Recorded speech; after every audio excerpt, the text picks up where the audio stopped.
Hello everyone, I hope you all are having an amazing time. Today I'm back with another tutorial video, and in this video I'll be guiding you guys through the steps of registering for the online banking service of Dubai Islamic Bank. Dubai Islamic Bank has a unique distinction of being the world's first Islamic bank, a pioneering institution that has combined the best of traditional Islamic value with the technology and innovation that characterize the best of modern banking. So, if you want to find out how you can register for the online banking service of Dubai Islamic Bank, then make sure to stick with me till the end of the video.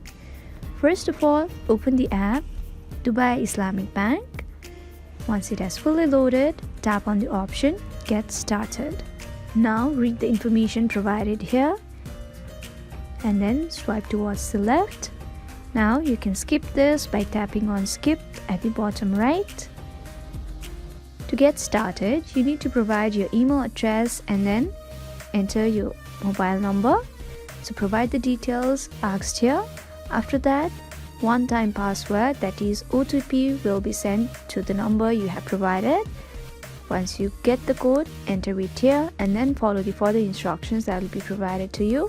Finally, you'll be able to register for the online banking service of Dubai Islamic Bank. So, we have come to the end of the video. I hope this video was helpful for you guys. If it was, then please make sure to like, leave a comment, share and subscribe to our YouTube channel, Help Tech. We'll be back with more such videos. Until then, have a great time. Bye-bye.